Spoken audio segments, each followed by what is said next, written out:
김경래의 최강시사. 네, 강남 룸사롱에서 코로나19 확진자가 나오면서 굉장히 긴장하고 있습니다. 이게 구조적으로 보면은 확산될 위험이 굉장히 높은 장소이기도 하고요. 그리고 동선 파악이라든지 이런 부분들이 원활하지 않은 부분도 있고요. 지금 서울시에서 유흥업소에 대해서 집합 금지 명령이라는 걸 내렸습니다. 이게 또 영업정지랑은 좀 다른 개념이라고 하는데 어떤 대책을 갖고 있는지 오늘 박원순 시장 직접 좀 연결해 보겠습니다. 안녕하세요. 네, 안녕하세요. 반갑습니다. 네. 방역 때문에 정신이 없으시죠? 네, 열심히 해야죠. 잠은 좀 주무십니까? 네, 그럼요. 시민들의 생명을 지키는 일이니까요. 네. 저희들이 최선을 다하고 있습니다. 서울이요. 전체적으로 보면 지금 600명을 좀 육박하고 있죠. 581명. 그죠? 지금 확진자가. 예. 4월 9일 그러니까 0시 기준으로요. 예. 총 592명이 됐고 조금 늘었군요. 예. 네, 어제보다는 14명이 늘었습니다. 그중에서 해외 입국자가 10명, 또 그 사람들로부터 감염된 사람이 2명. 그래서 총 12명이 해외 입국자 관련입니다. 그렇게 보면 이제 대부분 해외에서 입국한 분들의 감염이 지금 현재 증가되고 있는 숫자의 대부분이다, 이렇게 보시면 될 것 같습니다. 서울이나 이제 경기도 같이 인구가 많은 지역에 좀 아직까지 안심할 단계가 아니다, 추세로 보면은 어떻게 보세요, 시장님께서는? 네, 지금 사실 이제 중국 같은 경우에도 또 싱가포르 같은 경우에도 일단 잦아들다가도 또 잠깐만 방심하면 다시 증가하는 이런 사례도 있고 말씀하신 것처럼 수도권은 그야말로 세계 가장 밀접 접촉이 자주 이루어질 수 있는 그런 인구 밀도가 가장 높은 도시들이지 않습니까? 그래서 한시도 지금 저희들은 안심할 수가 없는 상황이죠. 그 와중에 지금 두 가지 뇌관이 새로 터진 것까지는 아니고요. 뭔가 좀 불안한 느낌이 있습니다. 하나가 유흥업소고 하나가 이제 학원입니다. 유흥업소부터 좀 여쭤볼게요. 지금 집합 금지 명령을 내리셨어요. 이게 정확하게 어떤 개념이에요? 이게 좀 헷갈려요. 강제적인 건지 법적인 구속력이 있는 건지 영업정지랑은 뭐가 다른 건지. 그럼요. 당연히 강제적인 규정입니다.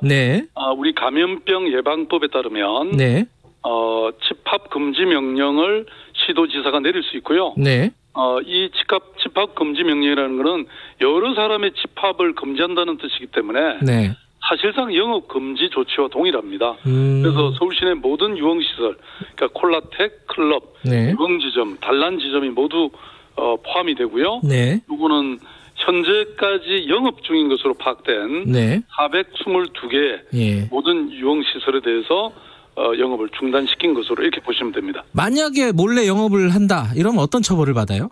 네, 그러면 역시 그 감염병 예방법에 따르면 개인 그 업소에 대해서는 업소의 대표자뿐만 아니고 그러니까 사업주, 그다음에 그 시설 이용자 모두에게 300만 원 이하 벌금을 부과할 수 있고요. 만약에 또 이 시설 내에서 확진자가 발생할 경우에는 영업주와 시설 이용자에게도 치료비라든지 방역비에 대한 손해배상 청구도 가능합니다. 손님도 벌금을 받을 수 있다, 이런 말씀이시네요? 그렇습니다. 근데 이게 계속 그러면 단속을 하고 계신 거예요? 직접 가가지고 서울시 공무원들이? 그렇습니다. 서울시와 자치구 공무원들이 이런 유흥시설 현장을 매일매일 점검하고 실제 영업 여부를 확인합니다. 특히 이제 이 유흥업소들이 보통 밤에 많이 이루어지기 때문에 매일 밤 11시부터 새벽 4시 사이에 현장을 불시 방문해서 영업 여부를 확인하고 있습니다. 어제부터 집합 금지 명령이 내려진 거잖아요. 그렇습니다. 어젯밤에는 단속을 하셨는데 적발된 곳이 있었나요? 대체로 영업을 하지 않고 있는 것으로. 그래요. 다행이네요. 그런데 지금 일부 업소들은 좀 반발하고 있습니다. 왜냐하면 요번에 확진자가 나온 그 업소 같은 경우에는 좀 기업형이다, 이렇게 알려져 있지 않습니까? 되게 규모가 큰데 영세한 곳들도 많다. 이 손실 보전도 안 해주면서 이렇게 문 닫으라 그러면 어떡하냐. 이 부분은 어떻게 해결하실 생각이신가요? 당연히 그분들의 그 마음이라고 할까요? 심정은 충분히 이해가 가고 네.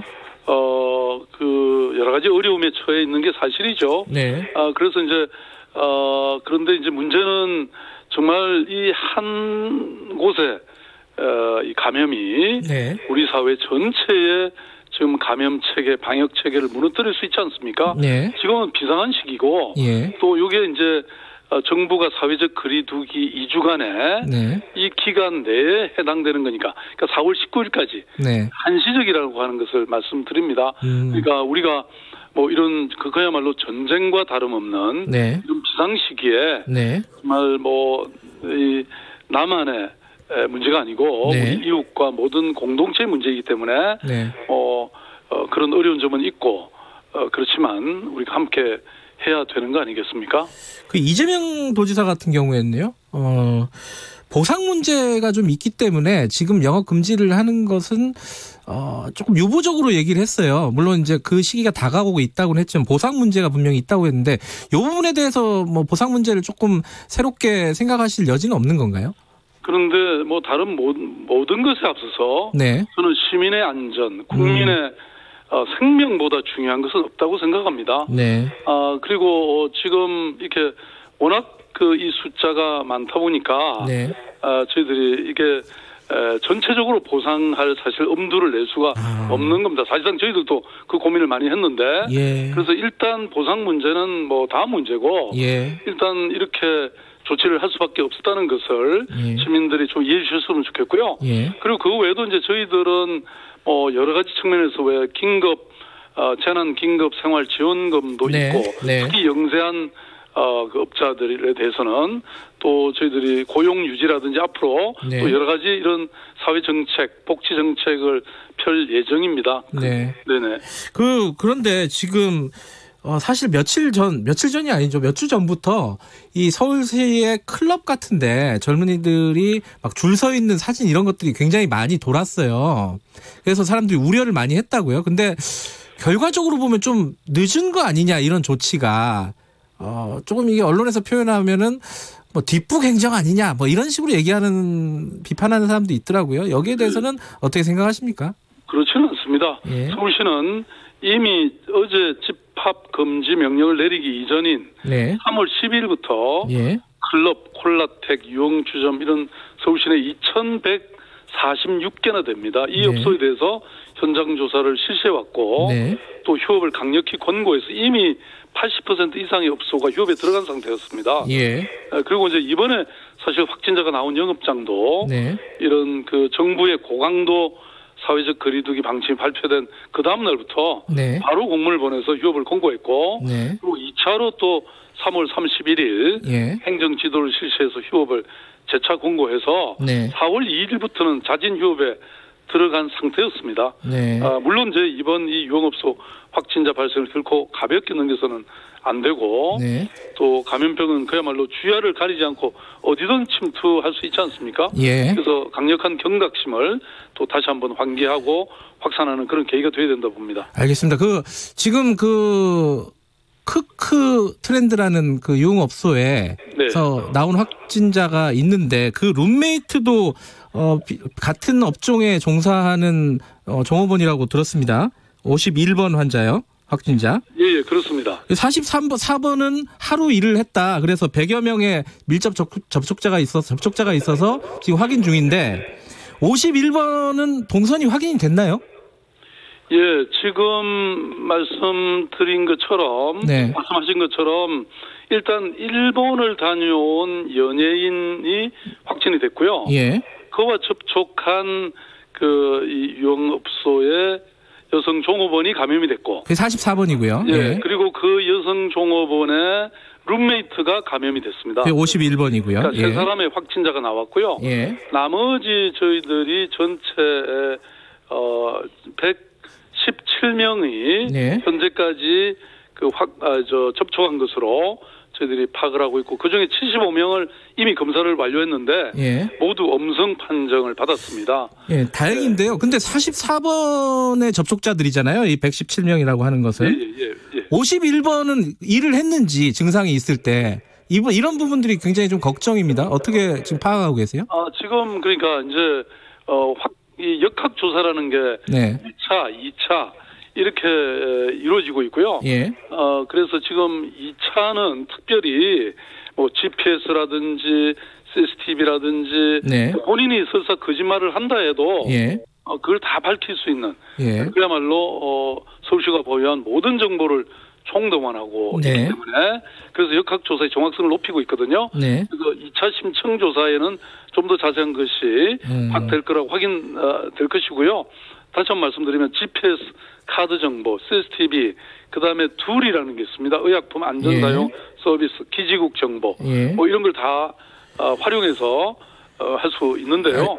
다만 이제 처음에는 아무래도 구술에만 의존하게 되면 뭐 역학조사라는 게 일정 부분 한계가 있는데 때로는 또 거짓말을 하는 경우도 있습니다. 그런데 이제 거짓을 진술하거나 고의로 사실을 누락하면 감염병 예방법에 따라서 2년 이하 또는 2천만 원 이하의 벌금에도 처할 수 있다는 말씀도 드립니다. 51번은 어쨌든 동선 지금 확인 중이라는 말씀이신 거죠?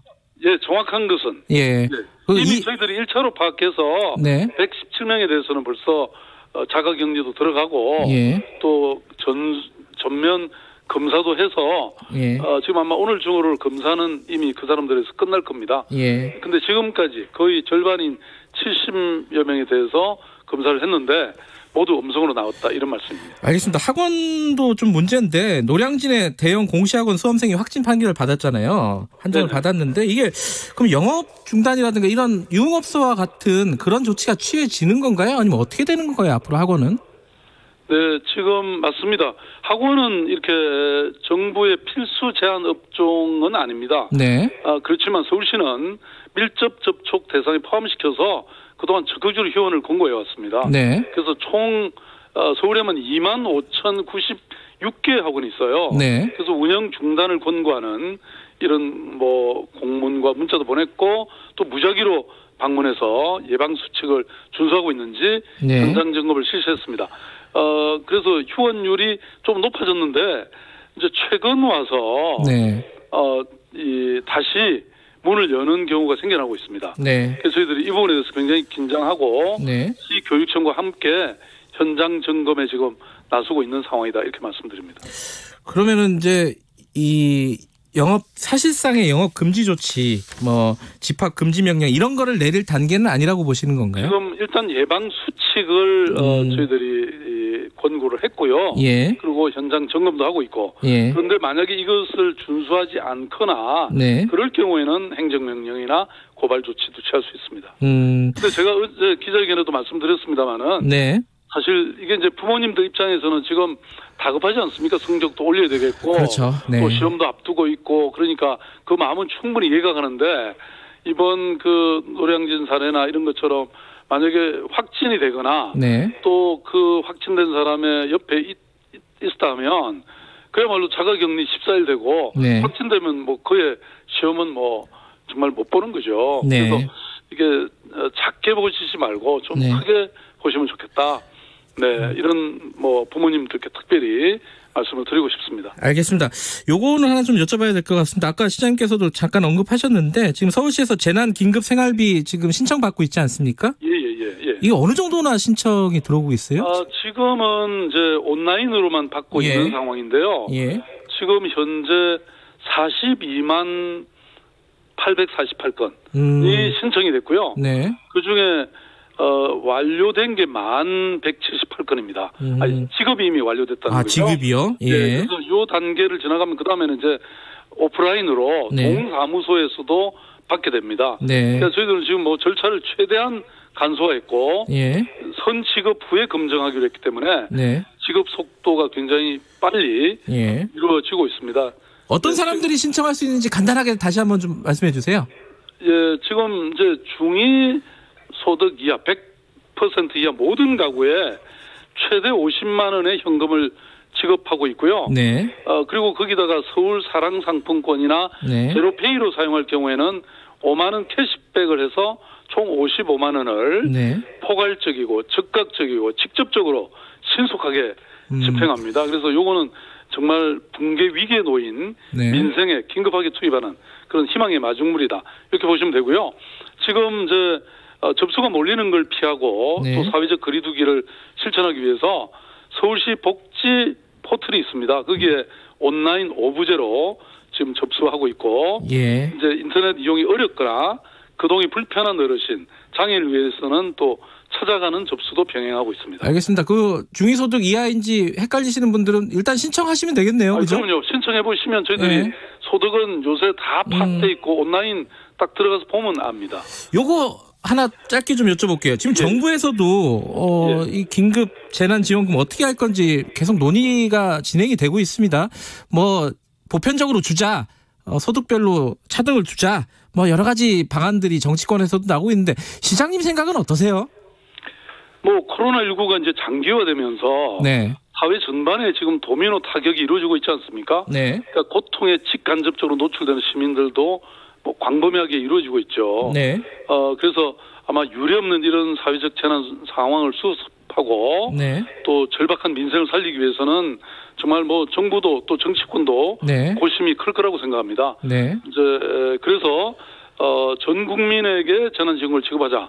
뭐 그 방안 중에 하나라고 보는데요. 문제는 이제 그 중에서도 네. 자영업자라든지 일용직 노동자, 프리랜서와 같이 수입의 불확실성이 큰 분들, 예. 그야말로 매출 제로, 수입 제로라는 극단적 상황까지 경험하고 있는 그런 세대들이 있지 않습니까? 예. 이런 분들을, 그러니까 재난 사각지대, 취약계층을 비롯해서 이런 어려움에 처한 분들을 좀 더 두텁게, 더 많이 지원하면 그만큼 내수도 진작되고 소비 심리도 살릴 수 있다.